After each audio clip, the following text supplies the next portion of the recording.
આગામી 5 દિવસ heatwave હાહાકાર મચાવશે। Final મેચમાં તાપનું જોવા મળશે ટોર્ચર। તાપનું ટોર્ચર સહન કરવા થઈ જજો તૈયાર। આવી રહ્યો છે હીટવેવનો રાઉન્ડ। T20 મેચના દિવસે ગરમી હાહાકાર મચાવશે। કેટલા જિલ્લામાં હીટવેવની આગાહી। ગુજરાતમાં ગરમીનો પારો છટક્યો છે। સુરજદાદા માર્ચ મહિનાના પ્રારંભથી જ તોફાની બેટિંગ કરવા લાગ્યા। 40 ડિગ્રીનું ટોર્ચર શરૂ થઈ ગયું છે। મોટાભાગના શહેરોમાં મે માસ જેવી ગરમી માર્ચમાં જ અનુભવ થવા લાગી છે। ત્યારે અમદાવાદ, રાજકોટ, વડોદરા, ભાવનગર સહિતના શહેરોમાં તાપમાનનો પારો 40 ડિગ્રી નજીક પહોંચી ગયો। હવે મારફાડ ગરમી સહન કરવા તૈયાર થવું પડશે।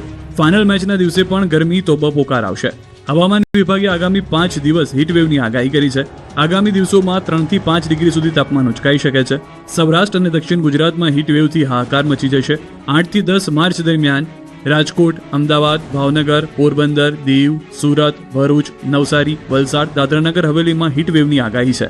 आज से जो वर्तमान कंडीशन है उसके अकॉर्डिंग हम अगले 5 दिन तक हीटवेव दे रहे हैं। डे 1 और डे 2 में सौराष्ट्र कच्छ में, जिसमें भावनगर डिस्ट्रिक्ट, और डे 3 से डे 5 में भावनगर, पोरबंदर, दीव और गुजरात रीजन में भी जो कोस्टल डिस्ट्रिक्ट्स हैं सूरत, नवसारी, वलसाड, दमन और भरूच में हीट वेव येलो अलर्ट के साथ दे रहे हैं।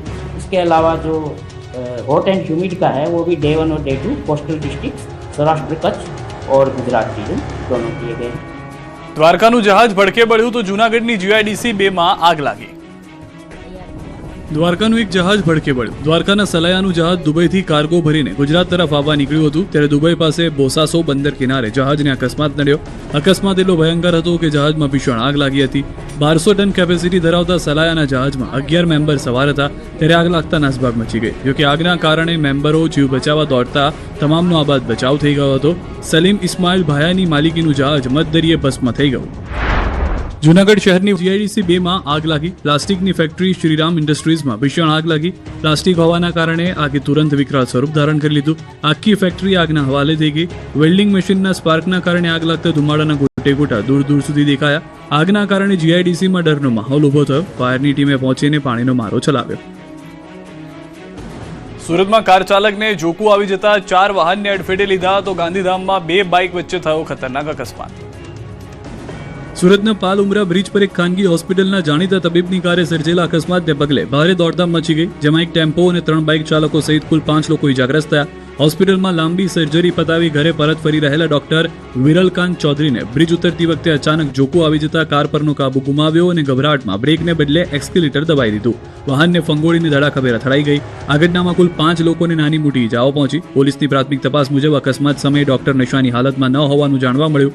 પોલીસ દ્વારા ડોક્ટર વિરલકાંતની અટકાયત કરવામાં આવી અને તેમની હોસ્પિટલ ડ્યુટીના સમયગાળા તેમજ અકસ્માતના ચોક્કસ સમયની ક્રોસ વેરિફિકેશન પ્રક્રિયા શરૂ કરવામાં આવી। તો ગાંધીધામના સપનાનગર પાસે ડી ગ્રાઉન્ડ નજીક 2 બાઇક વચ્ચે જોરદાર ટક્કર થઈ। દ્રશ્યમાં જોઈ શકાય છે કે રોડ પર પૂરપાટ વાહનો દોડી રહ્યા છે। એક બાઇક ચાલક બેફામ આવી રહ્યો છે ત્યારે ડાબી બાજુથી પણ મારમાર બાઇક ચાલક આવે છે અને બંને ધડાકાભેર અથડાય છે। બાઇક ચાલક રોડ પર દૂર થઈને પટકાય છે। એક બાઇક ચાલક ઘટના સ્થળેથી ફરાર થઈ જાય છે। બનાસકાંઠાના અમીરગઢ તાલુકાના ભળત પાટિયા પાસે ટ્રેક્ટર અને બાઇક વચ્ચે અકસ્માત થયો। ટ્રેક્ટર રોંગ સાઈડ આવતા બાઇક અને ટ્રેક્ટર વચ્ચે અકસ્માત થયો। યુવકને 108 દ્વારા પાલનપુર સિવિલ હોસ્પિટલ ખસેડવામાં આવ્યો। અરવલ્લી મેઘરજના પહાડિયા નજીક અકસ્માત થયો। 2 બાઇક સામસામે ટકરાતા 2 લોકોના મોત થયા। એક યુવક નવાનગર તેમજ બીજો યુવક જરડા ગામનો હોવાની માહિતી। ખંભાળિયા તાલુકાના માળી ગામના પાટિયા પાસે ટેમ્પો અને બુલેટ વચ્ચે સર્જાયો અકસ્માત। પૂરપાટ ઝડપે આવતા ટેમ્પાએ બુલેટ સવારને અડફેટે લેતા બુલેટ ચાલકનું કરુણ મોત નીપજ્યું। અકસ્માતમાં બુલેટ ચાલક પુંજાભાઈ દાયાણી નામના વ્યક્તિનું મૃત્યુ થયું। ટેમ્પો ચાલકની બેદરકારી અને જોખમી ડ્રાઇવિંગને કારણે અકસ્માત સર્જાયો, જેના કારણે લોકોમાં રોષ છે। ભયંકર ટક્કરના કારણે બંને વાહનના કુરચા ઉડી ગયા। ઘટનાની જાણ થતાં જ ખંભાળિયા પોલીસે અકસ્માતનો ગુનો નોંધી વધુ તપાસ હાથ ધરી। 1400 કિલો પનીર બાદ સુરતના માંડવીના ખેડપુરથી હવે 810 લીટર નકલી ઘી પકડાયું। સુરત જિલ્લો નકલી ખાદ્ય ચીજોનો હબ બની ગયો છે। સુરતમાં નકલીની ભરમાર છે। નકલી શેમ્પૂ, નકલી પનીર બાદ હવે નકલી ઘી ઝડપાયું છે। સુરતના માંડવીના ખેડપુરમાંથી 6.65 લાખનું નકલી ઘી ઝડપાયું તો અમદાવાદથી નકલી શરબતની ફેક્ટરી પકડાઈ। જો તમે બહારથી ઘી મંગાવીને આરોગતા હો તો ચેતી જજો, કેમ કે બહારનું ઘી તમારી તબિયત બગાડી શકે છે. તમારા ઘરમાં રહેલું ઘી તો નકલી નથી ને? કેમ કે સુરતના માંડવીના ખેડપુરથી નકલી ઘી બનાવતી ફેક્ટરી પકડાઈ. અગ્રેશ્વર સોસાયટીના મકાન નંબર 400માં ઘી બનાવવામાં આવી રહ્યું હતું. નકલી ઘી અલગ અલગ સાઇઝના ડબ્બામાં પેકિંગ કરવામાં આવ્યું. યદુગીરી બ્રાન્ડના નામથી શંકાસ્પદ ઘી પેકિંગ કરાયું. આરોગ્ય વિભાગે દરોડા પાડીને 6.65 લાખની કિંમતનું 810 લીટર ઘી પકડી પાડ્યું. પોલીસે તમામ જથ્થામાંથી સેમ્પલો લઈ લેબ ટેસ્ટિંગ માટે મોકલ્યા છે. કાળઝાળ ગરમીમાં ગમે ત્યાંથી શરબત ન ખરીદી લેતા અમદાવાદથી પકડાય નકલી શરબતની ફેક્ટરી. ઠંડા પીણાના શોખીનો ચેતી જજો. રાજ્યમાં ભેળસેળિયાઓ બેફામ બન્યા છે, ત્યારે ગરમીમાં હોશે ગમે ત્યાંથી ઠંડા થવા શરબતના પાઉચ ન ખરીદી લેતા, કેમ કે અમદાવાદથી નકલી શરબત વેચતી ફેક્ટરી પકડાઈ છે. અમદાવાદ શહેરના વટવામાંથી પોલીસે ફેક્ટરીમાં દરોડા પાડીને નકલી મેંગો પેપ્સીના હજારો પાઉચ જપ્ત કર્યા. વટવામાંથી ખાનગી બ્રાન્ડના મેંગો પેપ્સી શરબતની ડુપ્લિકેટ પાઉચ બનાવતી ફેક્ટરી ઝડપાઈ. પોલીસે રેડ દરમિયાન લાજવાબ મેંગો પેપ્સી નામે બનાવવામાં આવતા ડુપ્લિકેટ પાઉચનો મોટો જથ્થો ઝડપી પાડ્યો. પોલીસને અહીંથી કુલ 15,450 નકલી પાઉચ મળી આવ્યા. સ્થળ પરથી પાઉચ બનાવવાના 3 મશીન, પાઉચની થેલીઓ અને પેકિંગ માટેના રોલ પણ કબજે કરવામાં આવ્યા. પોલીસે આ કાર્યવાહી દરમિયાન અંદાજે 2,16,000થી વધુનો મુદ્દામાલ કબજે કર્યો છે. આ સમગ્ર મામલે નવાપુરા વિસ્તારમાં રહેતા આરોપી મુમતાઝ અહેમદ અંસારીની ધરપકડ કરી. આરોપી ગેરકાયદેસર રીતે ડુપ્લિકેટ પેપ્સી પાઉચ બનાવી વેચાણ કરતો હોવાનું તપાસમાં સામે આવ્યું છે. સુરતના પાંડેસરામાં અસામાજિક તત્વોનો આતંક, જાહેરમાં ચપ્પુ બતાવી યુવકને માર માર્યો. ડાયમંડ સિટીમાં કાયદો વ્યવસ્થાની સ્થિતિ કથળી હોય તેમ લાગી રહ્યું છે. ખાસ કરીને તહેવારોના દિવસોમાં અસામાજિક તત્વો બેફામ બન્યા છે. શાંતાનગરમાં કેટલાક અસામાજિક તત્વોએ એક યુવકને જાહેરમાં ચપ્પુ બતાવી ધમકાવી તેને માર માર્યો. સીસીટીવીમાં સ્પષ્ટ જોઈ શકાય છે કે ધોળા દિવસે ભરચક વિસ્તારમાં અસામાજિક તત્વો હાથમાં ધારદાર ચપ્પુ લઈને ફરે છે. આ તત્વોએ એક યુવકને ઘેરી લીધો હતો અને તેને ચપ્પુ બતાવી ડરાવવાનો પ્રયાસ કર્યો. એટલું જ નહીં, તેને બળજબરીથી પકડી રાખીને માર પણ મારવામાં આવ્યો. ત્યાં હાજર એક નાનો બાળક સતત આજીજી કરતો રહ્યો. તે માસૂમ બાળક હુમલાખોરોને ન મારવા માટે કરગરી રહ્યો હતો અને સમજાવી રહ્યો હતો. છતાં ક્રૂરતાની હદ વટાવી ગયેલા તત્વોએ માસૂમની વાત સાંભળી નહોતી અને યુવાનને મારવાનું ચાલુ રાખ્યું. આ ઘટનાને કારણે સ્થાનિક રહેવાસીઓમાં અને ખાસ કરીને મહિલાઓ અને બાળકોમાં ભારે ફફડાટ વ્યાપી ગયો છે. રાજકોટવાસીઓ, તમારા બાળકોને સાચવીને રાખજો. બાળકો ઉઠાવતી ગેંગ સક્રિય થઈ છે, વધુ એક મહિલા પકડાઈ. રાજકોટવાસીઓ, તમારા બાળકોને એકલા રમવા મૂકતા નહીં. તમારા બાળકો પર ખાસ નજર રાખજો, કેમ કે રાજકોટમાં બાળકો ઉઠાવતી ગેંગ સક્રિય થઈ ગઈ છે. 2 દિવસમાં બીજી વાર બાળકોના અપહરણના પ્રયાસની ઘટના બની. ગુરુવારે રાજકોટમાં બાળકો ઉઠાવવાની આશંકાએ લોકોએ એક મહિલાને માર માર્યો. આજે શુક્રવારે રેસકોર્સ રિંગ રોડ પર સ્થાનિકો એક મહિલાને પકડી પાડી હતી. સૌરાષ્ટ્રમાં છેલ્લા કેટલાક સમયથી બાળકની તસ્કરી કરતી ગેંગ સક્રિય થઈ હોવાના સમાચાર વહેતા થયા. ત્યારે રાજકોટના રેસકોર્સ રિંગ રોડ પર સ્થાનિકોએ એક મહિલાને પોલીસને સોંપી. સ્થાનિકોનો આક્ષેપ છે કે મહિલાએ નાસ્તાની લાલચ આપી બાળકને ઉઠાવી જવાનો પ્રયાસ કર્યો. અન્ય લોકોએ બૂમ કરતા સ્થાનિકો એકઠા થઈ ગયા અને પોલીસ બોલાવી હતી. પોલીસે મહિલાની અટક કરી આગળની કાર્યવાહી હાથ ધરી. ત્યારે પોલીસ પણ લોકોને કાયદો હાથમાં ન લેવા અપીલ કરી રહી છે. જૂનાગઢની ટ્રાફિક સમસ્યાને કારણે એક વ્યક્તિનો ગયો જીવ. એમ્બ્યુલન્સ નહીં જતા હાર્ટ એટેકના દર્દીને લારીમાં લઈ જવાયો. જૂનાગઢ શહેરની વણસેલી ટ્રાફિક સમસ્યા આજે એક હસતા રમતા પરિવાર માટે કાળ સાબિત થઈ છે. જૂનાગઢના માંગનાથ રોડ પર વેપાર કરતા રાજેશભાઈ કાનાણી નામના વેપારીને અચાનક છાતીમાં દુખાવો ઉપડ્યો અને તેઓને હાર્ટ એટેક આવ્યો. પરિવારજનોએ તાત્કાલિક 108 એમ્બ્યુલન્સની જાણ કરી, પરંતુ માંગનાથ રોડ પર લાગેલી વાહનની લાંબી કતાર અને ટ્રાફિક જામના કારણે એમ્બ્યુલન્સ ઘટના સ્થળે પહોંચી શકી ન હતી.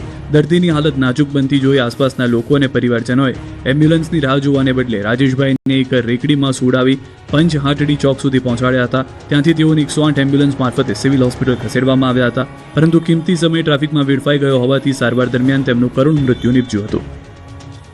અંબાજીમાં પૂજા વિધિ, હોમ હવન અને યજ્ઞ માટે પૂજારીની નિમણૂકને લઈને વિરોધ. અંબાજી મંદિરમાં પૂજા વિધિ, હોમ હવન અને યજ્ઞ માટે ટેન્ડર પદ્ધતિથી પૂજારીની નિમણૂક કરવાની પ્રક્રિયા સામે વિરોધ જોવા મળી રહ્યો છે. જેના પગલે અંબાજી વિપ્ર મંડળના ભૂદેવોએ કલેક્ટરને આવેદનપત્ર આપ્યું. જોકે આ મુદ્દે પહેલા પણ વિરોધ કરાઈ ચૂક્યો છે અને કલેક્ટરે આ માટે ટેન્ડર પ્રક્રિયા રદ કરવાની ખાતરી પણ આપી હતી, પરંતુ ફરીથી ટેન્ડર બહાર પાડતા વિરોધનો મતપૂડો છંછેડાયો અને ભૂદેવો ચીમકી ઉચ્ચારી રહ્યા છે કે જો તેમની માંગણીઓ પર ધ્યાન નહીં અપાય તો સમગ્ર રાજ્યભરમાં સર્વ સમાજ સાથે મળી આવેદનપત્ર આપશે તેમજ આંદોલન કરાશે. સરકાર આ નિર્ણયને પાછો ખેંચે તેવી માંગ સાથે વિરોધ કરાઈ રહ્યો છે. પાટણમાં વિધવાઓ સાથે ક્રૂર મજાક, સિલાઈ મશીન નહીં આપતા મહિલાઓએ મચાવ્યો હોબાળો. જરા વિચારો, તમને સિલાઈ મશીન આપવાના નામે બોલાવવામાં આવે અને તમને મશીન જ ન આપવામાં આવે તો તમને કેવું લાગશે? બસ આવું જ કંઈક બન્યું છે પાટણ જિલ્લામાં. સમાજ કલ્યાણ હેઠળ સામાજિક ન્યાય સમિતિ દ્વારા સિલાઈ મશીન વિતરણનો કાર્યક્રમ યોજાયો. નેતાઓએ ફોટા પડાવ્યા, પણ જ્યારે મશીન આપવાનો વારો આવ્યો ત્યારે ડીડીઓએ વિતરણ અટકાવી દીધું, જેથી લાભાર્થી મહિલાઓમાં ભારોભાર રોષ વ્યાપી ગયો. મહિલાઓ વહેલી સવારથી આવીને કલાકો સુધી બેઠા રહ્યા અને બાદમાં અચાનક મશીનો આપવાની મનાઈ કરી દીધી. આ અંગે જાણ થતાં ધારાસભ્ય કિરીટ પટેલ આવી પહોંચ્યા અને તેમણે સીધો આક્ષેપ કર્યો કે અધિકારીઓની જો હુકુમીને કારણે ગરીબ બહેનો સાથે અન્યાય થયો છે. જો કે આ મામલે ડીડીઓનું કહેવું છે કે લાભાર્થીઓની પસંદગીમાં કેટલીક વહીવટી ક્ષતિઓ રહી ગઈ. નિયમોનું સંપૂર્ણ પાલન થાય અને સાચા હકદારને લાભ મળે તે માટે હાલ પૂરતું વિતરણ સ્થગિત કર્યું છે. પ્રક્રિયા પૂર્ણ થતાં જ તમામને મશીનો આપી દેવાશે. સિલાઈ મશીન વિતરણ ન થતાં લાભાર્થીઓમાં ભારે આક્રોશ જોવા મળ્યો હતો. વડોદરામાં ઘર સામે શ્વાનને ટોયલેટ કરાવવાની ના પાડતા યુવકે મહિલાના માથામાં બેટ ફટકાર્યું. વડોદરા શહેરના માંજલપુર વિસ્તારની સોસાયટીમાં પડોશીઓ વચ્ચે શ્વાન રાખવા જેવી સામાન્ય બાબતે જંગ થયો. વિવાદે હિંસક રૂપ ધારણ કરી લીધું. માંજલપુરની સોસાયટીમાં રહેતો યુવક પોતાના પાલતુ શ્વાનને પડોશીના ઘર સામે ઊભા રાખીને ટોયલેટ કરાવતો. આ બાબતે પાડોશી મહિલાએ વાંધો ઉઠાવ્યો અને યુવકને સમજાવવાનો પ્રયાસ કર્યો કે શ્વાનને અન્યના ઘર પાસે ગંદકી ન કરાવી જોઈએ. મહિલાની આ સમજાવટથી ઉશ્કેરાયેલા શ્વાન માલિક યુવકે ઉશ્કેરાઈને મહિલા પર હુમલો કર્યો. યુવકે ક્રિકેટ બેટ વડે મહિલાના માથાના ભાગે જોરદાર ફટકો મારતા તેને ગંભીર ઇજાઓ પહોંચી. મામલો બીચકતા માંજલપુર પોલીસ ઘટના સ્થળે પહોંચી ગઈ હતી. ફરી એકવાર સ્વામિનારાયણના સંત કૌશલેન્દ્ર પ્રસાદે કર્યો બફાટ. કહ્યું, બદનામ થયા તો શું થયું, નામ તો થયું ને.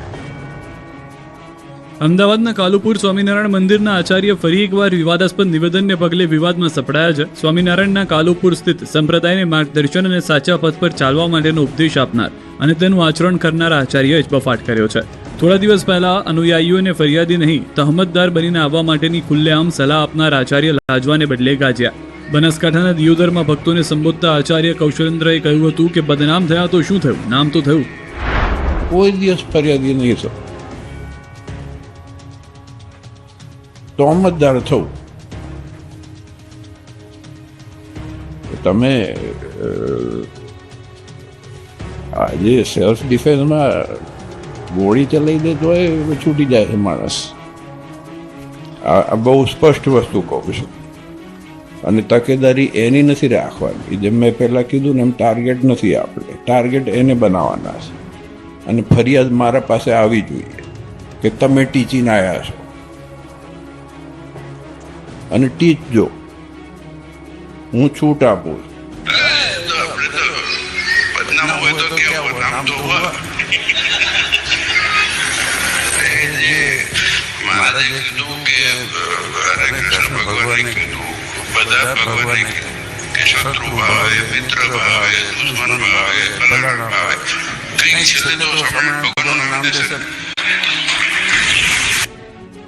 બરોડા ડેરીમાં મોડા પક્ષ તરફથી મેન્ડેટ અપાયા. વડોદરાની બરોડા ડેરીમાં ચૂંટણી પ્રક્રિયા વચ્ચે રાજકીય ગરમાવો જોવા મળ્યો. 6 બેઠકો બિનહરીફ થયા બાદ ભાજપ તરફથી મેન્ડેટ અપાયા. મોડી સાંજે જિલ્લા પ્રમુખ દ્વારા મૌખિક સૂચના આપી મેન્ડેટ આપવામાં આવ્યા. ટેલિફોનિક મેન્ડેટ હાલ રાજકીય વર્તુળમાં ચર્ચાનો વિષય બન્યો. સતીશ પટેલ, શૈલેષ પટેલ, રણજીત રાઠવા, રામસિંહ પરમાર અને સુલપાલસિંહને મેન્ડેટ અપાયું હોવાની જાણકારી સામે આવી છે. બરોડા ડેરીની ચૂંટણી પ્રક્રિયામાં રાજકીય ગરમાવા વચ્ચે વધુ એક બેઠક બિનહરીફ નોંધાઈ. સાવલી બેઠક પરથી 2 ઉમેદવારોએ ફોર્મ પરત ખેંચતા કેતન ઇનામદાર જૂથના રામસિંહ પરમાર બિનહરીફ થયા છે. ટીકા કરવાનું છોડો, રાણી લક્ષ્મીબાઈ બનો. દીકરીઓની સુરક્ષા મુદ્દે નાયબ મુખ્યમંત્રી હર્ષ સંઘવીએ સમાજને ટકોર કરી. ગુજરાતના નાયબ મુખ્યમંત્રી હર્ષભાઈ સંઘવી વડોદરાની મુલાકાતે છે. ધાર્મિક કાર્યક્રમમાં હાજરી દરમિયાન લોકોને સંબોધતા હર્ષ સંઘવીએ લવ જેહાદ મુદ્દે આકરા પ્રહાર કર્યા. લવ જેહાદ અને દીકરીઓની સુરક્ષા મુદ્દે અત્યંત આક્રમક નિવેદન આપ્યું. તેમણે સ્પષ્ટ શબ્દોમાં ચેતવણી આપી હતી કે જો કોઈ વ્યક્તિ પોતાની ઓળખ છુપાવી કે નામ બદલીને આપણી ભોળી દીકરીઓને ફસાવવાનો પ્રયત્ન કરશે તો ભાજપ સરકાર તેને કોઈ પણ સંજોગોમાં છોડશે નહીં. સાથે જ ઉમેર્યું કે જ્યારે કોઈ દીકરી આવી છેતરામણીનો શિકાર બને ત્યારે સમાજ કે મહિલાએ તે પરિવારની ટીકા કરવાને બદલે તેમની સાથે ઊભા રહેવું જોઈએ. તેમણે બહેનોને વિનંતી કરી હતી કે ઓટલા પર બેસીને વાતો કરવાને બદલે દીકરીઓની સુરક્ષા માટે રાણી લક્ષ્મીબાઈ બનીને સહયોગી બને. ત્યારે હું આપને 2 હાથ જોડીને વિનંતી કરવા આવ્યો છું અને એ વિનંતી છે કે આ શહેરની, આ વિસ્તારની, આ સમાજની ભોલી ભાલી દીકરીઓ અને એ દીકરીઓ અગર કોઈનો શિકાર બની જાય તો એ દીકરીઓની ટીકામાંથી બહાર આવીને તમે સૌ રાણી લક્ષ્મીબાઈ બનીને મારી આ બહેનોની રક્ષણ માટે આગળ આવો. બીજી તરફ વડોદરામાં યોજાયેલી સંકલનની બેઠકમાં પણ હાજરી આપી હતી. વડોદરા જિલ્લાના પ્રભારી મંત્રી હોવાથી હર્ષ સંઘવીએ કલેક્ટર કચેરી ખાતે કાર્યકર્તાઓ સાથે બેઠક કરી સ્થાનિક સ્વરાજની ચૂંટણીને લઈને મંથન કર્યું. પડતર પ્રશ્નોની પણ બેઠકમાં કરાઈ ચર્ચા. બીજી તરફ વડોદરામાં પાલિકાના 203 કરોડથી વધુ પ્રોજેક્ટના લોકાર્પણ અને ખાતમુહૂર્ત કરાયું. નાયબ મુખ્યમંત્રી હર્ષ સંઘવીએ કહ્યું કે લોકાર્પણ અને ખાતમુહૂર્ત આ તકે સભામાં ગૃહમાં બેઠેલા નીરસ લોકોને જોઈ ટકોર કરી. ઘર હોય ત્યાં સમસ્યા તો રહેવાની જ. આજે ગલીએ ગલીએ ટીકાકારોની સંખ્યા વધી છે. સાથે જ કહ્યું કે ચૂંટાયેલા પ્રતિનિધિ સ્ટેજ પર બેસે તો ગાળ સાંભળવી પણ પડે. અમરેલીના મોણપર ગામે સૌની યોજનાનો વાલ આખરે જળ જીવાદોરી બનીને ધબકતો થયો. આ પ્રસંગે મંત્રી જીતુ વાઘાણીએ કોંગ્રેસ પર પ્રહાર કર્યા. અમરેલીના મોણપર ગામે એક સમયે ટેકનિકલ આંટીઘૂંટીમાં અટવાયેલો અને અશક્ય લાગતો સૌની યોજનાનો વાલ આખરે જીવાદોરી બનીને ધબકતો થયો છે. વર્ષોથી ખેડૂતોની માંગણી હતી કે સૌની યોજના લિંક 4માંથી મોણપરને પણ પાણી મળે, ત્યારે ધારાસભ્ય કૌશિક વેકરિયાએ મહેનત કરી વાલ્વ મંજૂર કરાવ્યો અને આ વાલ્વનું લોકાર્પણ કરાયું. આ પ્રસંગે જીતુ વાઘાણી અને કૌશિક વેકરિયાનું ઢોલ નગારાના તાલે સ્વાગત કરાયું. ગામની બાળાઓએ તિલક કરી મંત્રીઓને આવકાર્યા. કૃષિ મંત્રી જીતુ વાઘાણી, મંત્રી કૌશિક વેકરિયા અને સાંસદ ભરત સુતરિયાની ઉપસ્થિતિમાં આ ગામના નર્મદાનું પાણીનો ધોધ વહ્યો. આ વાલ્વથી આસપાસના 10 જેટલા ગામના ખેડૂતોને ફાયદો થશે. અહીં નર્મદાનું પાણી પહોંચતા તળાવો અને ચેકડેમ પર ઉનાળે છલકાશે. ખેતરમાં તળ ઊંચા આવશે, તળાવો અને ચેકડેમો ભરાશે, જેનાથી સિંચાઈ, પીવાનું પાણી અને પશુપાલન માટેની સમસ્યા દૂર થશે. ગામમાં નર્મદાનું પાણી પહોંચતા ખેડૂતોમાં ખુશી પ્રસરી. આ પ્રસંગે જીતુ વાઘાણીએ કોંગ્રેસને આડે હાથ લીધી હતી. વિરોધીઓ જે તે વખતે એવું કહેતા હતા કે આ ભૂંગળા તો નાખે છે તો ભૂંગળામાં હવા આવશે. મારે એમને કહેવું છે કે ખેડૂતોના જીવન બદલાવવાનું કામ એ સૌની યોજનાની અંદર એ ઠેબી ડેમ હોય કે અન્ય અમરેલી જિલ્લાનો ડેમ હોય એ ડેમ ભરાવાના છે, ચેકડેમ ભરાવાના છે, તળાવો ભરાવાના છે અને એના કારણે ખેડૂતમાં સમૃદ્ધિ કેટલી આવી. વડોદરા સાવલીના ધારાસભ્ય કેતન ઇનામદારનું મોટું નિવેદન. કેતન ઇનામદાર નહીં લડે 2027ની વિધાનસભા ચૂંટણી. આ જાહેરાત મેં 2022ની ચૂંટણીમાં પણ કરી હતી. હું 3 ટર્મથી સાવલીમાં ચૂંટાઈ આવું છું. હવે યુવાનોને ચાન્સ આપવા માંગુ છું. વિધાનસભાની ચૂંટણી ન લડવાના નિર્ણય પર હું મક્કમ છું. ભલે ચૂંટણી ન લડું પણ સાવલીની જનતાની સેવા કરતો રહીશ. બરોડા ડેરી મુદ્દે કેતન ફાર્મ ખાતે કેતન ઇનામદારનો સન્માન કાર્યક્રમ યોજાયો હતો. 2022માં કહ્યું હતું 2027નું ઇલેક્શન નહીં લડવું. તો યુવા સંમેલનની અંદર યુવાનોનો જે ઉત્સાહ, ઉમંગને જે વસ્તુ જોઈ એ વખતે મને એવું લાગ્યું કે મારા હયાતીમાં હું પોતે નવા યુવાનોને તક આપું, નવા યુવાનોને ચાન્સ આપું અને વિધાનસભાની ચૂંટણી ના લડવાની પર આજે પણ હું અડગ છું. સાવલીમાં ભારતીય જનતા પાર્ટીના તમામ કાર્યકર્તા, સાવલીના તમામ મતદાતાઓ, સાવલી ડેસર વિધાનસભા ક્ષેત્રના તમામ માટે અડીખમ હું એમની સાથે છું. ભર ચોમાસે નહીં પરંતુ ઉનાળાના પ્રારંભે જ દ્વારકાની વિજલપુર ગામની નદીમાં આવ્યું પૂર. ખેડૂતોએ કર્યા વધામણા. સામાન્ય રીતે ચોમાસાની નદીઓ ઓવરફ્લો થતી હોય, પરંતુ દ્વારકાના વિજલપુર ગામે ભર ઉનાળે નદીમાં નવા નીરની આવક થઈ છે, જેથી ખેડૂતો ખુશખુશાલ થઈ ગયા છે. ઉનાળાની શરૂઆત થતાં દેવભૂમિ દ્વારકા જિલ્લાના ખંભાળિયા તાલુકાના વિજલપુર ગામે નર્મદાના નીર આવી પહોંચ્યા હતા. ખેડૂતોએ નર્મદાના નીરના વધામણા કર્યા. ઉનાળાની શરૂઆત થતાની સાથે જ નર્મદાના નીર આવી પહોંચતા ખેડૂતોમાં ખુશીનો માહોલ જોવા મળ્યો. આ પાણીથી ખંભાળિયા તાલુકાના વિજલપુર તેમજ આસપાસના અનેક ગામોને ફાયદો થશે. ઉનાળુ પિયતમાં પણ લાભ થશે અને પાણીના તળ ઊંચા આવશે, જેના કારણે પાણીની અછત નહીં સર્જાય. હાલ નર્મદાના નીર આવતા ગામના ચેકડેમો પણ ભરાવા લાગ્યા છે. બનાસકાંઠામાં કેનાલમાં ભંગાણનો સિલસિલો યથાવત. ફરી એકવાર કેનાલના પાણીએ ખેડૂતોની કેડ ભાંગી. આ કેનાલ વારંવાર ઉભરાશે. આવી રજૂઆત વિડીયો બનાવી મેળ્યા છે. સાહેબોને કોઈ અમારા કોઈ દવા બાર પાસે નહીં. બરોબર, તો આનો મારે શું નિર્ણય લેવામાં? ઘઉં મારા બટાટાનો પાક છે, મારો ખાસ આ ઘઉં તો બતાડે બરાબર. સામાન્ય રીતે કેનાલ ખેડૂતો માટે આશીર્વાદ રૂપ હોય, પરંતુ બનાસકાંઠાના ભાભરના સનેસડા ગામના ખેડૂતને કેનાલ માટે અભિશાપ રૂપ છે. કેનાલ તો અહીંના ખેડૂતોની કેડ ભાંગી નાખી છે, કેમ કે આ વિસ્તારમાંથી પસાર થતી નર્મદાની માઇનોર 3 કેનાલ ફરી એકવાર ઓવરફ્લો થતા આસપાસના ખેતરમાં જળબંબાકારની સ્થિતિનું નિર્માણ થયું. કેનાલનું પાણી આસપાસના ખેતરોમાં ઘૂસી જતા ખેડૂતો તૈયાર થયેલો પાક પાણીમાં ડૂબી ગયો. ખેડૂતોએ મહામહેનતે ઘઉં, બટાકા, શાકભાજી સહિતનો પાક તૈયાર થયો હતો, તે તબાહ થઈ ગયો. કેનાલમાં વધુ પડતું છોડાયેલું પાણી ખેડૂતોને રડાવી રહ્યું છે. સ્થિતિ એ છે કે ખેતરોમાં પ્રવેશ કરી શકાય તેવી પણ સ્થિતિ નથી. રાધનપુરથી ધોરણ 7 પાસ નકલી ડોક્ટર ઝડપાયો.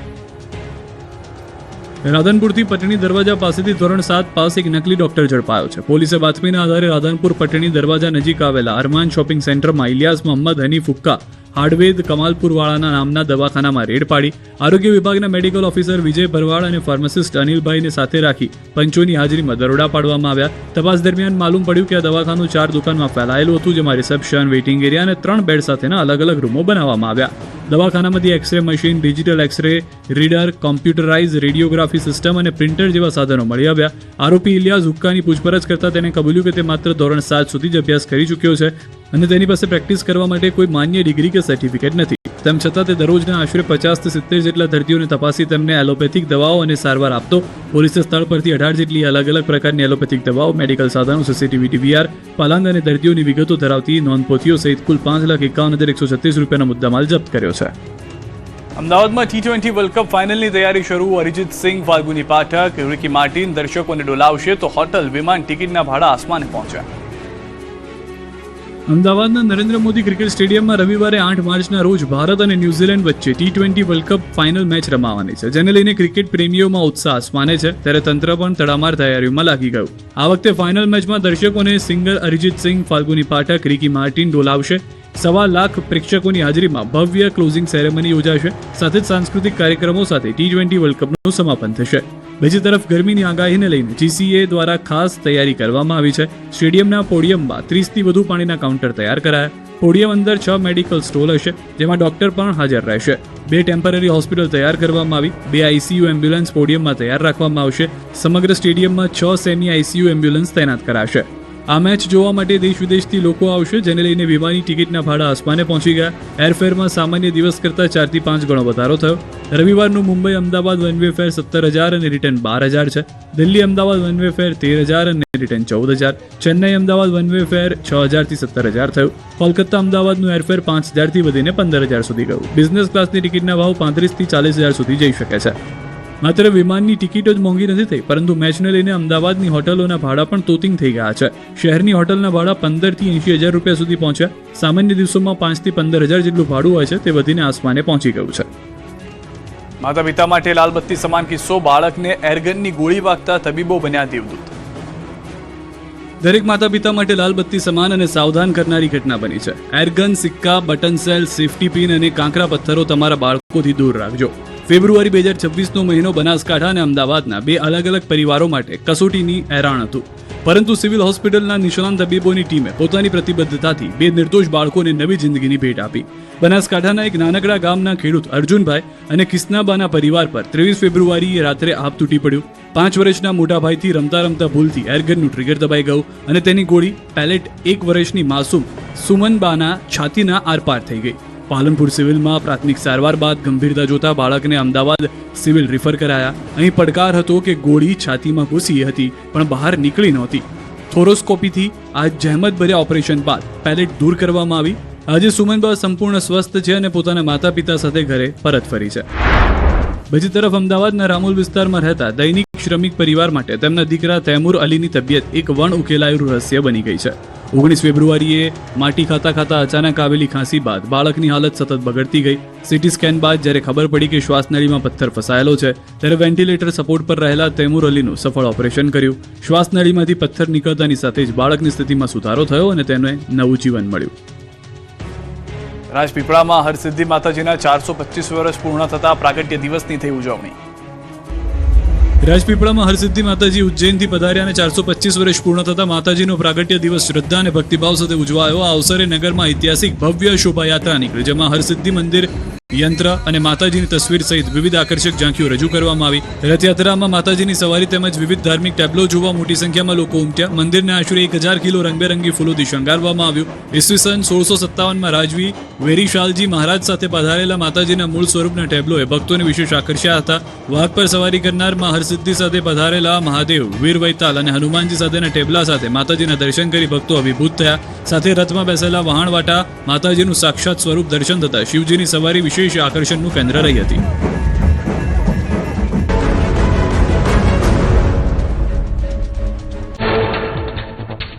દુબઈ નજીક ગુજરાતના જહાજમાં આગ લાગી. દુબઈથી કાર્ગો ભરી નીકળેલા દ્વારકાના સલાયાના જહાજમાં આગ ભભૂકી. દુબઈ પાસે બોસાસો બંદર કિનારે અકસ્માતે આગ લાગી. 1200 ટન કેપેસિટી ધરાવતા જહાજમાં 11 ક્રૂ મેમ્બરો હતા સવાર. જૂનાગઢમાં જીઆઈડીસી 2માં પ્લાસ્ટિકની ફેક્ટરીમાં આગ લાગી. શ્રીરામ ઇન્ડસ્ટ્રીઝમાં આગ લાગતા અફરાતફરી મચી. ફાયર વિભાગે આગ પર મેળવ્યો કાબુ. વેલ્ડિંગના સ્પાર્કના કારણે આગ લાગ્યાનું અનુમાન. ઉત્તર પ્રદેશના દેવરિયા જિલ્લામાં હાઈ વોલ્ટેજ લાઇનનો કહેર. કુકુર ઘાટી ગામમાં વીજ તાર તૂટી પડતા અનેક ઝૂંપડાઓ બળીને ખાખ થયા. ફાયર બ્રિગેડ પહોંચી તે પહેલા જ સ્થાનિકો જીવના જોખમે આગ પર કાબુ મેળવ્યો. ઉત્તર પ્રદેશના ખેકડામાં ભીષણ આગ લાગી. ફાયર વિભાગની સતર્કતાના કારણે આગ પર કાબુ મેળવાયો. કલાકોની જહેમત બાદ આગ નિયંત્રણમાં આવી. ઘટનામાં કોઈ જાનહાની નહીં. ગાંધીધામમાં બે બાઇક વચ્ચે જોરદાર ટક્કર. સપનાનગર ડી ગ્રાઉન્ડ પાસે અકસ્માતમાં એક યુવક ગંભીર રીતે ઇજાગ્રસ્ત. ટક્કર બાદ એક બાઇક સવાર સ્થળ પરથી ફરાર. પોલીસે તપાસ તેજ કરી. તમિલનાડુના તિરુપુરમાં અચાનક ટ્રક સામે આવી જતા કાર ચાલકે કાબુ ગુમાવ્યો. કારે રસ્તાની સાઇડ પર ઉભા રહેલા લોકોની અડફેટે લીધા. અનેક લોકોને સામાન્ય ઇજાઓ. સીસીટીવીમાં કેદ થઈ દુર્ઘટના. સુરતમાં અસામાજિક તત્વોનો પોલીસને પડકાર. પાંડેસરા શાંતાનગર વિસ્તારમાં જાહેરમાં ચપ્પુ વડે યુવકને ધમકી આપીને માર મારવામાં આવ્યો. સ્થાનિકોમાં ડરનો માહોલ ઉભો કરવાનો કર્યો પ્રયાસ. ઘટના સીસીટીવીમાં થઈ કેદ. રાજસ્થાનના ઝુંઝુનુમાં સામાન્ય બાબતે લારીધારકને માર માર્યો. ભર બજારે થયેલા હુમલાની ઘટનાથી વેપારીઓમાં ફફડાટ. આસપાસના લોકોએ વચ્ચે પડી મામલો થાળે પાડ્યો. ઘટનાના સીસીટીવી સામે આવ્યા. પોરબંદરમાં ચોપાટી નજીક રસ્તે પસાર થતા લોકો પર કલર ઉડાવવો ભારે પડ્યો. નાગરિકોને હેરાન કરતા યુવાનો નિશાન ઠેકાણે લાવી પોલીસ. તમામ શખ્સો પાસે મંગાવી માફી. ઈરાને ઇઝરાયલ પર ચલાવ્યો મિસાઇલનો મારો. હાઇફા, તેલ અવીવ અને જેરુસલેમમાં હુમલો કર્યો. ઇઝરાયેલી સૈનિકો પર શરૂ કર્યા હુમલા. ઇઝરાયલ પર ઈરાનનો પ્રચંડ પ્રહાર. ચારે તરફ સાયરન અને બોમ્બ ધમાકાના અવાજો સંભળાયા. અનેક મિસાઇલો હવામાં જ તોડી પડાઈ. સતત હુમલાથી સામાન્ય જનજીવન સંપૂર્ણપણે ખોરવાયું. ભયના અવતાર હેઠળ ઇઝરાયલ તેલ અવીવમાં ગ્રાઉન્ડ ઝીરો પર પહોંચી ન્યૂઝ 18ની ટીમ. મિસાઇલના હુમલા અને ભાગદોડ કરતા લોકો કેમેરામાં કેદ થયા. સાયરન વાગતા જ લોકો બંકરમાં જતા દેખાયા. બેરૂતમાં ઇઝરાયલનો પ્રચંડ પ્રહાર. ઇઝરાયેલે લેબનોનની રાજધાની બેરૂતના દક્ષિણી પરા વિસ્તારોમાં હવાઈ હુમલા કર્યા. લેબનોનમાં અત્યાર સુધી 123ના મોત. યુદ્ધના સંકટ વચ્ચે અમેરિકાને ભારત પાસેથી આશા. અમેરિકાના ટ્રેઝરી સેક્રેટરી સ્કોટ બેસેન્ટે ભારતને તેલ ખરીદવા અપીલ કરી. તેલ અને ગેસ ઉત્પાદનમાં અમેરિકા અગ્રણી હોવાનો દાવો. બિહારના પૂર્ણિયામાં પેટ્રોલ પંપ પર લાંબી કતારો. પલસા પેટ્રોલ પંપ પર લોકો ડ્રમ અને ડબ્બા લઈને ઉમટ્યા. યુદ્ધના કારણે તેલની અછતની અફવાએ પેટ્રોલ પંપ પર ભીડ ઉમટી હોવાનો દાવો. જામનગરના બ્રાસ ઉદ્યોગ પર ઈરાન સાઉદી યુદ્ધની માઠી અસર. આયાત નિકાસના વ્યવહારો ખોરવાતા કરોડોના પેમેન્ટ અટવાયા. વિદેશથી ઇમ્પોર્ટ કરેલો માલ સમયસર ન પહોંચતા ઉદ્યોગકારોની ચિંતા વધી. દુબઈથી રાજકોટ પરત ફરેલા ગુજરાતીએ વર્ણવી આપી ઈરાન યુદ્ધની આંખો દેખી કહાની કહી. બિલકુલ નજીકથી ડ્રોન બ્લાસ્ટ થતા જોયા. ચાર્ટર ફ્લાઇટનું ભાડું નોર્મલ કરતા 3 ગણું વધારે વસૂલાતા હોવાનો દાવો. T20 મેચના દિવસે ગરમી બતાવશે પાવર. અમદાવાદમાં સૂરજદાદાનો જોવા મળશે આકરો મિજાજ. 8મી માર્ચે અમદાવાદમાં 40 ડિગ્રીને પાર પહોંચી શકે પારો. હવામાન વિભાગે કરી આગાહી. આગામી 5 દિવસ હીટવેવની શક્યતા. 7 દિવસમાં 2 થી 3 ડિગ્રી વધશે તાપમાન. સૌરાષ્ટ્ર અને દક્ષિણ ગુજરાતમાં હીટવેવની હવામાન વિભાગની આગાહી. દરિયાકાંઠાના વિસ્તારમાં ગરમ અને ભેજવાળા પવન ફૂંકાશે. વાવથરાદ જિલ્લામાં વાદળછાયું અને ધુમ્મસભર્યું વાતાવરણ.